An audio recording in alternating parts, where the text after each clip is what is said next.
From numerous controversies surrounding Ezra Miller's past misdeeds to the Flash's absence from DCU's upcoming schedule, here's what James Gunn had to say about the Flash's future in the DCU. This is a pretty relevant question given all that Miller has been up to. The lead actor of The Flash has been involved in a troubling series of events. The movie's taken its sweet time getting made, and most of the delays were cause of Ezra Miller's questionable antics over the years. Whether it was breaking into a home in Vermont, being aggressive with a couple in Hawaii, or allegedly trying to groom a minor, it really seemed like Miller was on the bender of a lifetime. The DCEU star's fame soared to new heights thanks to their popular performance in Justice League, and the power clearly went to their head. Cause how else would you explain their bizarre and frankly dangerous behavior? This led many to wonder if The Flash would even be released. Of course, Warner Brothers decided to just ignore the controversies, probably in hopes that a good film would help fans forget all about them. Despite what the studio might be thinking, one thing's for sure, the fans aren't too enthusiastic about Miller's involvement. When the trailer for The Flash was released, most viewers were excited about Michael Keaton's Batman making a comeback.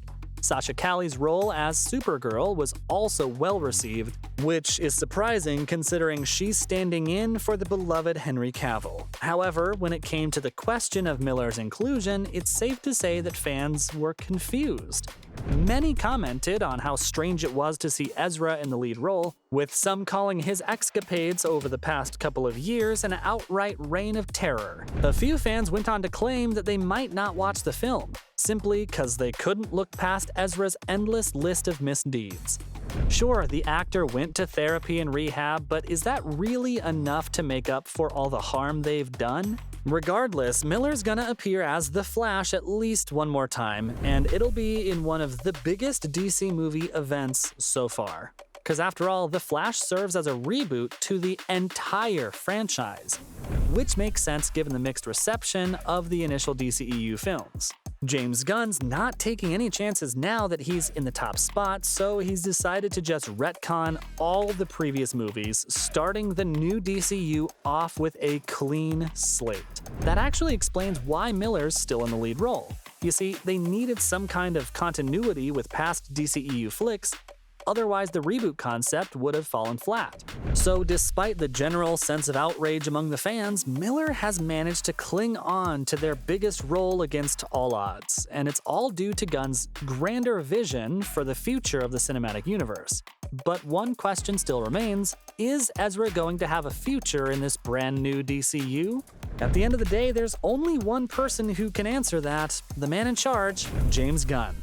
I have a feeling that he's getting tired of all the Ezra Miller questions. They serve as a constant reminder of the impossible task before him, and casts a lot of doubt on whether the franchise can move past its shaky beginnings. One glimmer of hope for Ezra's career is the fact that Gunn hasn't fired him yet. Henry Cavill and Ben Affleck are both out of the picture for good, and they were the faces of the entire DCEU. So it's not like Gunn's been hesitant to kick out big-name actors if they didn't fit his vision. The DCU chief finally decided to address the Miller question in a recent interview. To put it plainly, James said that there's just no way to tell until the movie comes. The vagueness of his statement is pretty telling because it shows that Gunn's not able to make a final decision anytime soon, even if he wants to. Now, according to some anonymous sources, Warner Brothers really doesn't want Ezra around anymore. I can't even imagine how stressed out CEO David Zaslav must be right now. The guy has an impossible task before him. And sources have said that he's just hoping Miller keeps a low profile till the movie comes out, presumably so that he can fire them right after. The source went on to say that Miller's not exactly welcome at Warner Brothers headquarters, even if they manage to avoid any further controversies.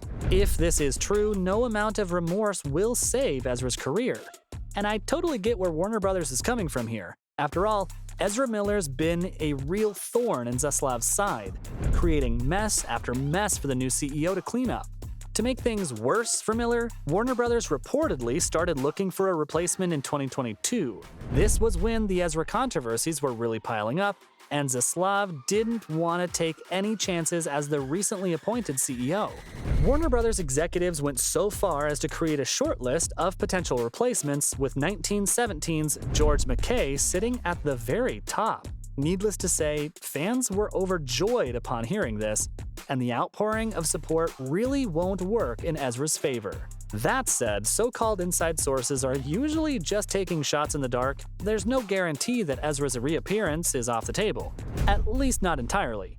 After all, they're still leading a summer blockbuster for Warner Brothers, and if the studio's willing to keep Ezra on for something of this scale, something tells me that they might survive this yet.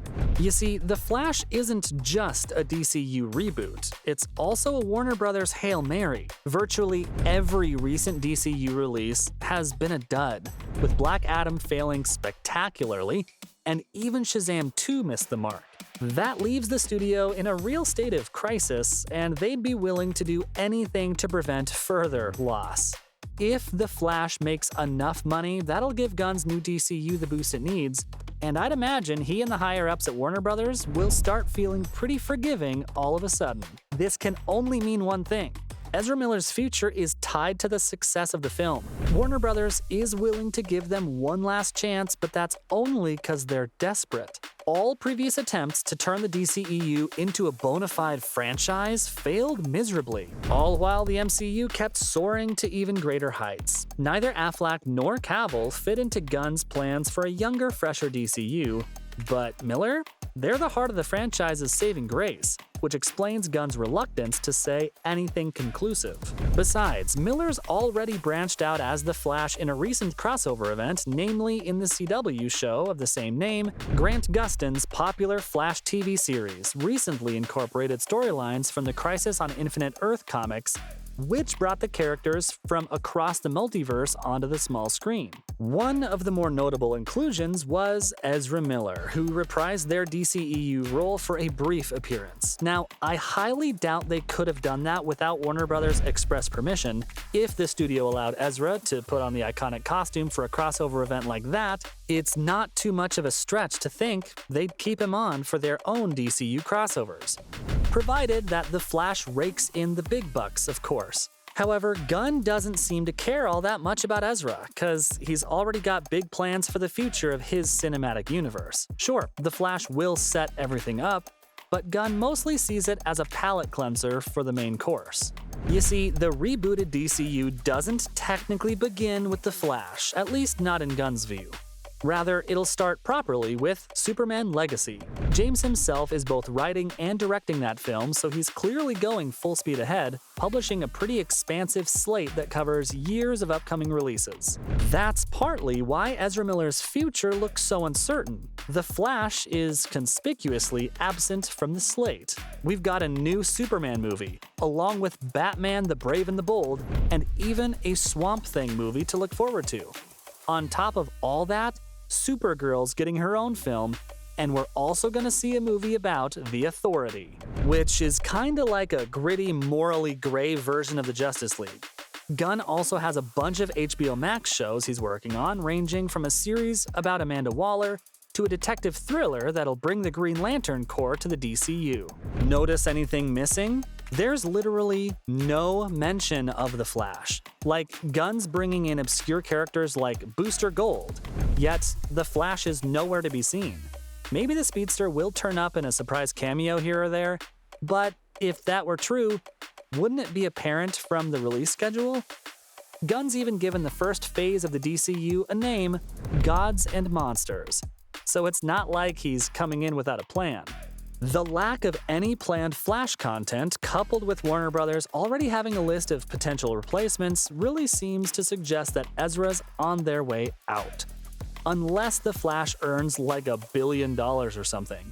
I guess we'll have to wait just until June 2023 to find out. So from The Flash's conspicuous absence from the DCU's upcoming releases, to the dark cloud that Ezra Miller's alleged crimes cast over the franchise, now this is everything you need to know about The Flash's future in the DCU.